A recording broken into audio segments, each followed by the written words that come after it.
A simple license plate check brought down Britain's most notorious serial killer. In the late 1970s, Northern England lived in fear.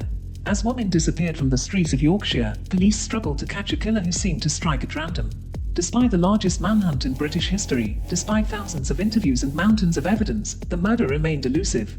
But sometimes the biggest breaks in the most complex cases come down to the simplest things, like a suspicious license plate on a cold winter night. Welcome to X by X Confidential, where we dive deep into history's most compelling criminal cases. If you're new here and enjoy detailed true crime analysis, make sure to smash that like button, subscribe to our channel, and hit the notification bell to never miss an upload. Now, let's begin. Between 1975 and 1980, the people of Northern England lived in fear. In an area known as West Yorkshire, women were being attacked in the dark of night. At first, the attacks seemed random. A woman walking home alone would be struck from behind. Some victims survived to tell their stories. Others weren't so lucky. The peaceful streets of Leeds, Bradford, and Manchester became hunting grounds. Women were warned not to go out alone. Police worked around the clock trying to catch the person responsible. But with each passing month, the attacks became more violent, and the killer grew bolder. What started as brutal assaults with a hammer soon turned into something much worse. The killer began using knives, making each attack more violent than the last. As the number of victims grew, so did the public's fear. No one knew where or when the killer would strike next. Local newspapers called the attacker the Yorkshire Ripper, comparing him to the infamous Jack the Ripper, who had terrorized London nearly 100 years earlier. But this wasn't London in the 1800s, this was modern-day Britain, with modern police work and modern forensic science. Yet somehow, the killer managed to stay one step ahead of investigators. For 5 long years, he moved through the darkness of Yorkshire's streets, choosing his victims, while leaving behind a trail of clues that would eventually lead to one of the largest manhunts in British history. Tonight, we'll show you how old-fashioned police work, combined with forensic evidence, finally brought this brutal killer to justice. This is the story of the Yorkshire Ripper investigation. The nightmare began on a warm summer night in July 1975. Anna Agolskij, a 36-year-old woman, was walking alone through the quiet streets of Keighley, a small town in West Yorkshire, England. It was the kind of peaceful evening where nothing seemed out of place. But someone was watching. As Anna made her way down the street, she had no idea she was being followed. In an instant, her world went dark. The attacker struck from behind with devastating force, using what the investigators would later determine was a hammer. The blow was meant to kill. But the attack wasn't over.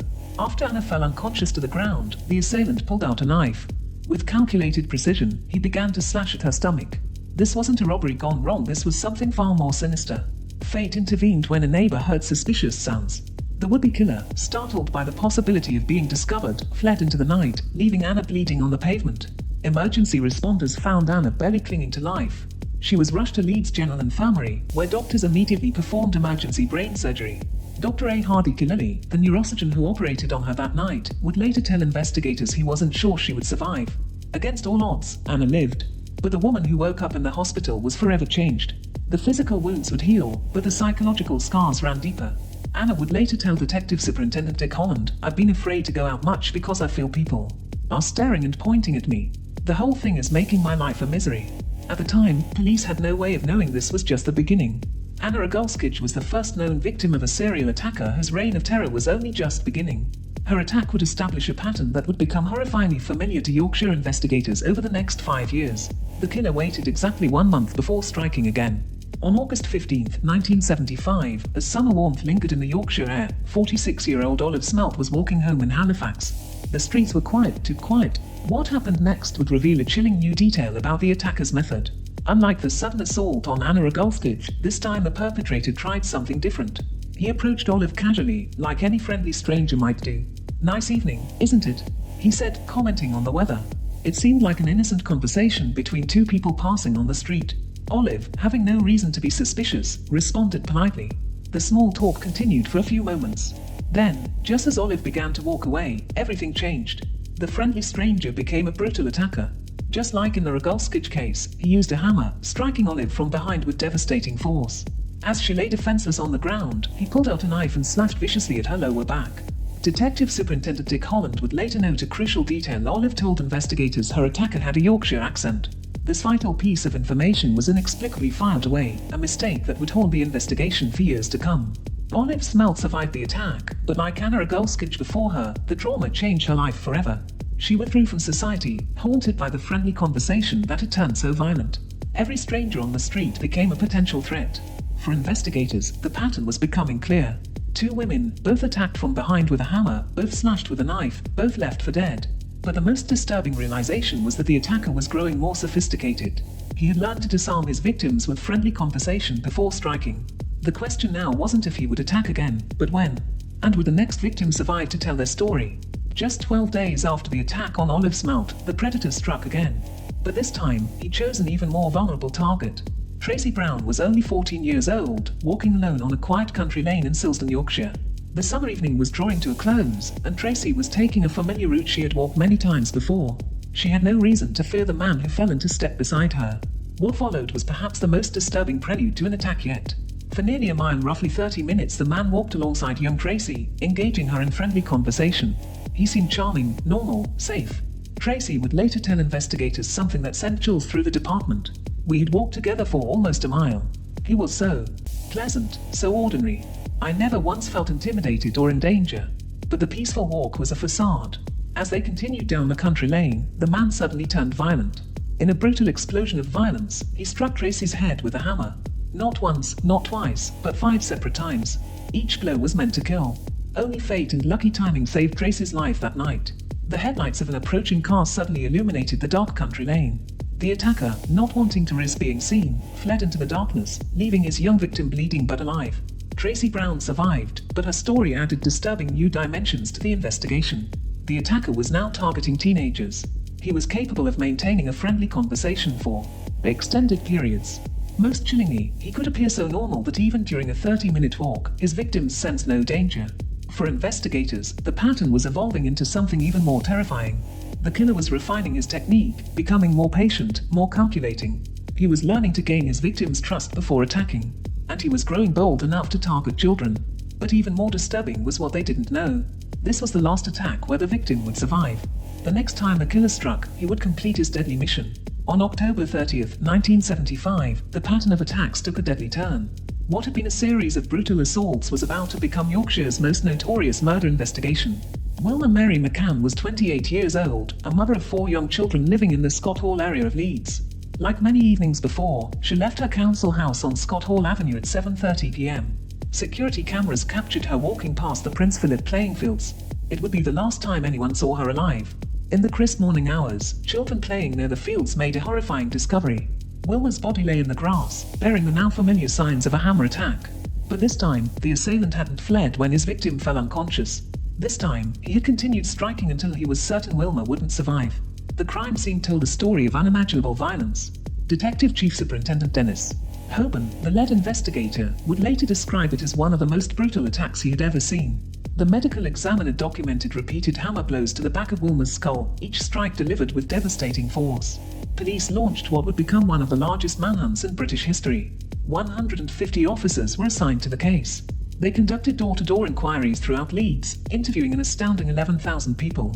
Detectives worked around the clock, checking and rechecking every lead, every detail, every possible connection.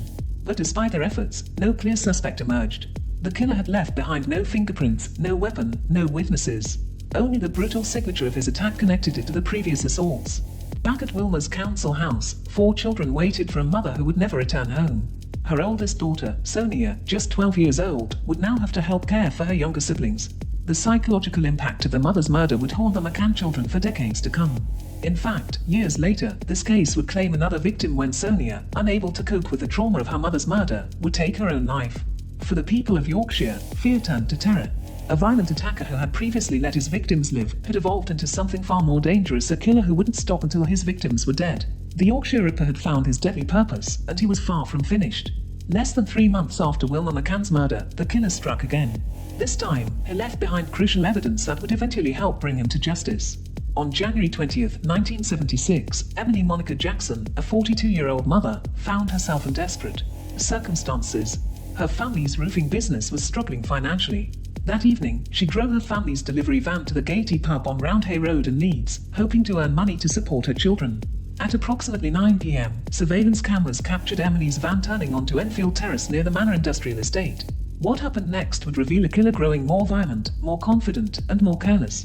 The following morning, a factory worker made a grim discovery. Emily's body lay in a trash-strewn yard behind a derelict building. The scene was even more horrific than Wilma McCann's murder. The familiar hammer strikes were there, but this time, the killer had brought a new weapon. A Phillips head screwdriver. Dr. David G., the forensic pathologist, documented the escalating violence. The killer had struck Emily repeatedly with the hammer, but that wasn't enough. He had stabbed her 52 times with the screwdriver, focusing on her neck, chest, and abdomen. The level of violence suggested a killer filled with rage. But in his frenzy, the murderer made a mistake. Before leaving the scene, he had literally stamped his mark on the crime, jumping on Emily's thigh with such force that it left a clear impression of his boot. Detective Superintendent Dick Holland recognized this as a potentially crucial piece of evidence. The boot print was photographed, measured, and cast in plaster. Crime scene investigators also discovered tire tracks near the body. They carefully documented the pattern and width, hoping those details might lead them to the killer's vehicle. For Emily's family, the wait for answers would be agonizing. Her husband had reported her missing that morning when she hadn't returned home. Now he faced the impossible task of telling their children their mother would never come back. Meanwhile, the boot print and tire tracks joined the growing mountain of evidence at police headquarters. But without a suspect to match them to, these crucial clues remained just out of reach, pieces of a puzzle that wouldn't come together for another 5 years. Spring was in full bloom when the Yorkshire Ripper struck again. On May 9, 1976, a warm Sunday evening turned tragic in Leeds Roundhay Park. Marcella Claxton was just 20 years old and 4 months pregnant. She had spent the evening at a friend's party and was walking home alone. Like many young women her age, she thought nothing of accepting a ride from a seemingly helpful stranger when he offered to drive her home. But this act of trust would change her life forever.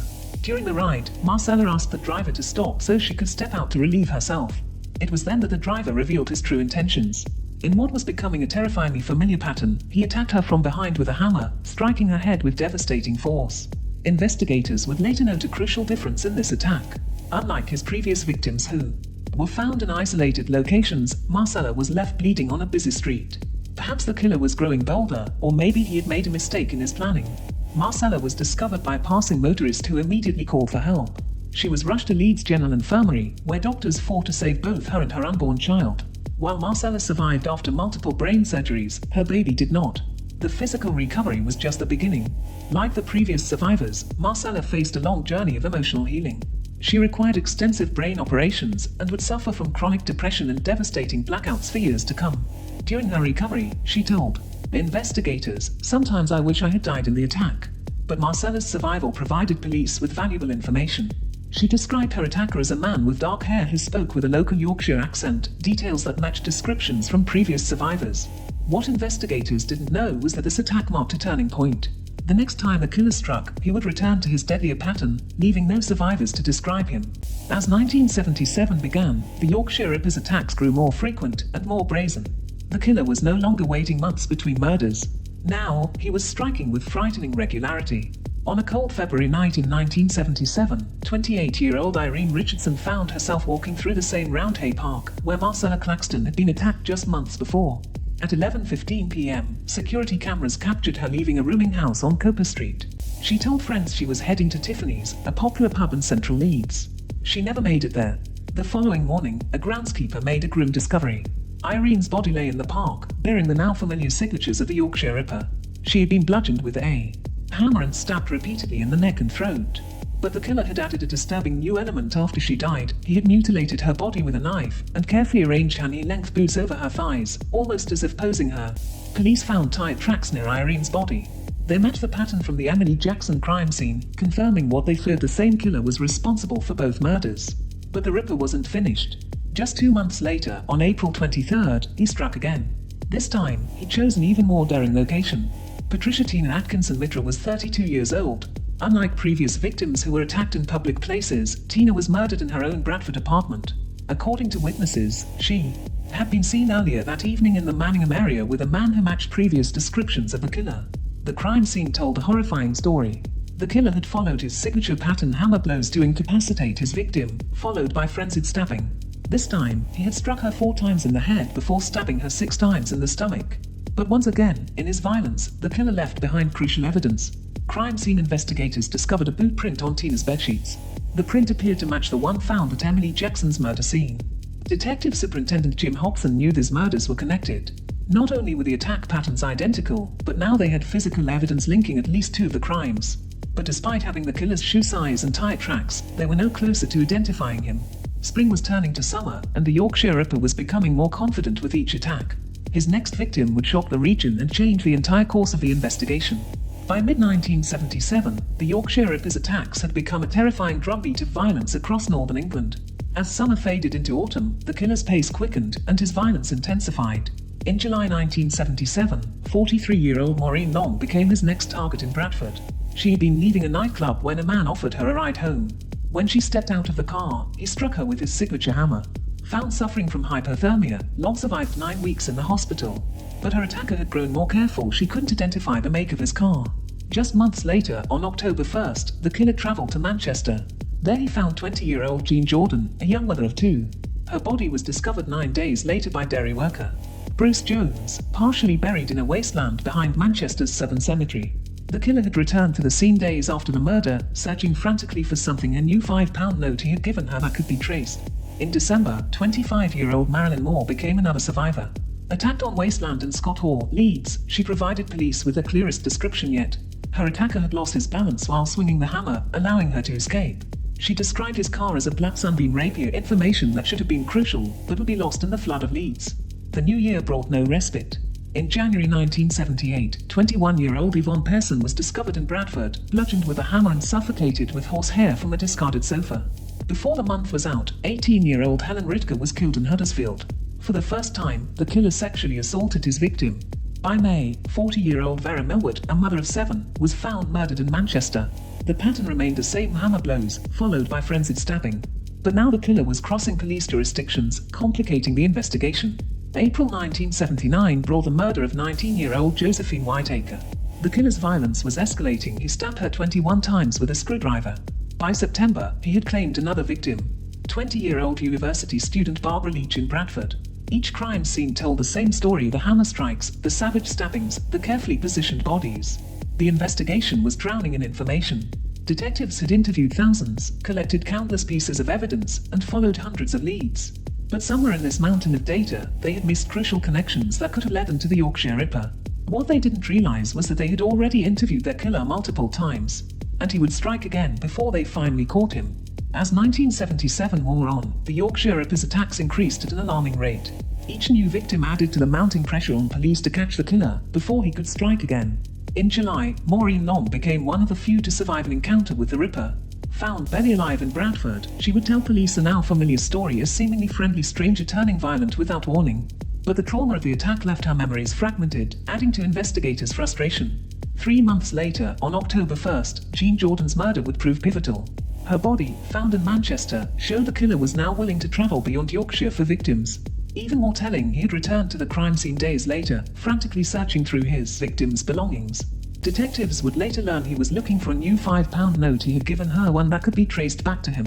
The winter brought another survivor. Marilyn Moore's description of her attacker was incredibly detailed, right down to his black sunbeam rapier car. Her account matched previous descriptions perfectly. But in a tragic oversight, this crucial information became lost in the thousands of police files.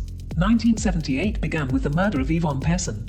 Her body wouldn't be discovered for 2 months, hidden under a discarded sofa in Bradford. Before police could even process this crime scene, the killer struck again. Helen Ritker, just 18 years old, was found in a timber yard in Huddersfield. The level of violence was escalating. By May, the Ripper had claimed another victim. Vera Millward, a mother of 7, was killed in Manchester. The pattern remained: chillingly consistent hammer blows, followed by frenzied stabbing. But now the killer was growing bolder, attacking in more populated areas. Spring of 1979 brought 2 more murders that shocked the region. Josephine Whitaker, a 19-year-old building society clerk, was killed while taking a shortcut across a Halifax park. 4 months later, university student Barbara Leach was murdered in Bradford, just steps from her home. Each new victim added a piece to the puzzle. Each crime scene told the same story: the hammer, the knife, the carefully positioned bodies.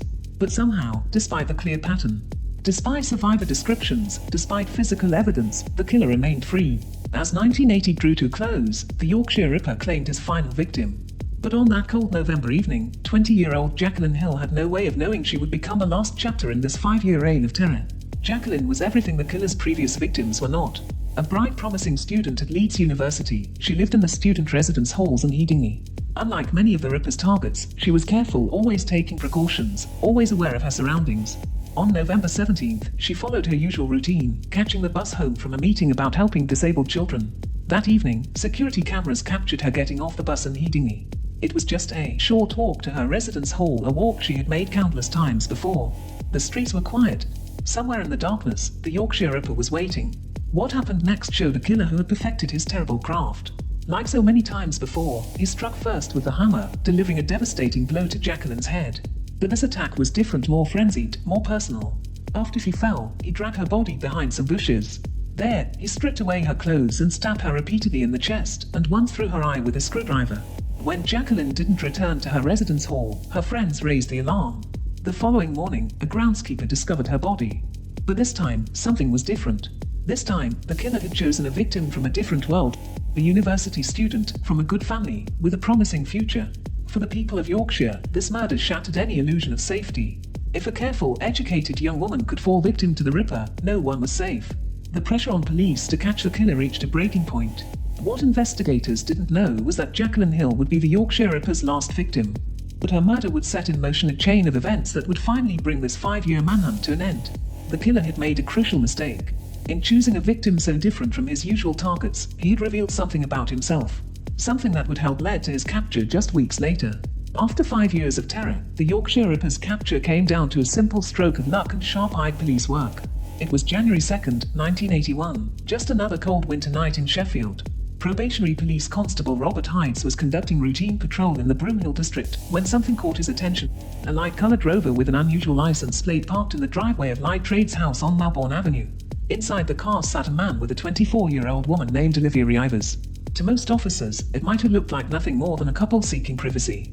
But PC Hides noticed something that would crack the case wide open. The car's number plates appeared to be handmade. Following standard procedure, PC Hides ran a check on the vehicle registration. The results confirmed his suspicions the plates were false. What started as a routine traffic stop was about to become a breakthrough detectives had waited 5 years to find. When officers approached the car, the driver remained surprisingly calm. He provided his name and answered their questions quietly, almost politely. But something about him nagged at the officer's instincts. His height, his build, his beard, they all matched the descriptions provided by survivors of the Yorkshire Ripper attacks. The driver asked to relieve himself and was allowed to step away briefly. This seemingly innocent request would prove crucial.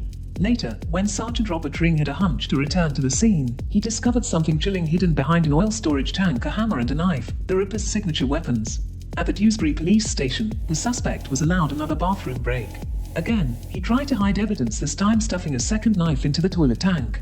But police were watching more carefully now. When officers searched the man's home in Heaton, they made an even more disturbing discovery. Under his regular clothes, he wore a black V-neck sweater backwards, with a V opening at his groin. The sleeves were pulled over his legs, and the elbows were padded, perfect protection for someone who spent time kneeling over victims. 5 years of terror, 13 murders, and 7 attempted murders had finally led to this moment. The Yorkshire Ripper had been caught not by the massive police investigation, not by the thousands of interviews, but by a rookie officer spotting suspicious license plates. Sometimes, the biggest breaks in the most complex cases come down to the simplest things, a single officer following his instincts on a quiet winter night. But the capture of the Yorkshire Ripper would reveal troubling truths about the investigation itself. The man arrested that January night was Peter Sutcliffe, a 35-year-old truck driver from Bradford.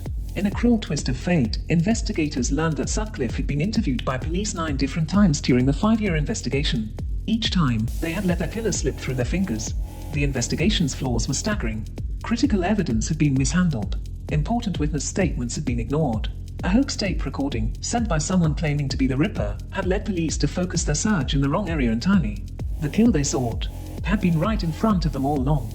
The mistakes were so serious that the British government ordered a complete review of the case. The resulting report, known as the Byford Report, revealed that the investigation had been overwhelmed by paper records. In an age before computers, detectives had been drowning in handwritten index cards, over 268,000 of them. Crucial connections between crimes had been lost in the flood of information. The case forever changed how British police conduct major investigations. New systems were developed to handle complex cases. Computer databases replaced handwritten cards. Better communication between police departments became standard practice. For the families of the Ripper's victims, these changes came too late. But the lessons learned from the Yorkshire Ripper case would help solve countless murders in the years to come. Sometimes, the greatest advances in forensic science come from our greatest failures. In the end, the Yorkshire Ripper case taught investigators a crucial lesson. In the hunt for a killer, the smallest detail could be the key to solving the crime. And sometimes, the most important clue isn't the one you're looking for, it's the one right in front of you. The identity of the Yorkshire Ripper shocked both the public and the police force, who had hunted him for so long. Peter Sutcliffe, a 35-year-old truck driver from Bradford, had been hiding in plain sight. He was married, held a steady job, and lived an apparently normal life. But beneath this ordinary exterior lurked one of Britain's most notorious killers. What stunned investigators most was a devastating revelation. They had interviewed Sutcliffe not once, not twice, but 9 separate times during their investigation. Each time, he had managed to talk his way out of suspicion. His job as a lorry driver had given him a perfect excuse for being in different areas late at night. He knew the streets of Yorkshire like the back of his hand. The evidence had been there all along. The tyre tracks from crime scenes matched his vehicles. The blueprints found at murder scenes matched his shoes. Even survivor descriptions had accurately described him. But in the massive flood of information, these crucial connections had been missed. During his confession, Sutcliffe revealed something that would become central to his trial. He claimed the voice of God had spoken to him from a gravestone while he was working as a gravedigger. This voice, he said, had commanded him to go on a divine mission to rid the streets of prostitutes. The women I killed were filth, he told detectives. I was just cleaning up the streets a bit. But his story had holes. Not all his victims had been sex workers. Some, like university student Jacqueline Hill, had been innocent young women walking home. The voice of God, it seemed, had been selective in its targets. For the detectives who had hunted the Yorkshire Ripper for 5 years, the truth was hard to accept. Their killer hadn't been a shadowy figure impossible to catch. He had sat across from them in interview rooms, looked them in the eye, and walked away 9 times. The case would raise serious questions. How had Sutcliffe managed to fool so many investigators? How had crucial evidence been overlooked? And most importantly, could his capture have come sooner if police had connected the dots earlier? These questions would haunt British law enforcement for decades to come. But for now, the Yorkshire Ripper's reign of terror was finally over. Peter Sutcliffe would never walk free again. Thank you for joining us for this investigation into the Yorkshire Ripper case. What do you think? Could modern investigative techniques have caught Peter Sutcliffe sooner? Share your thoughts in the comments below. Don't forget to like, subscribe, and hit that notification bell to stay updated on our latest true crime investigations. Until next time, stay curious and stay safe.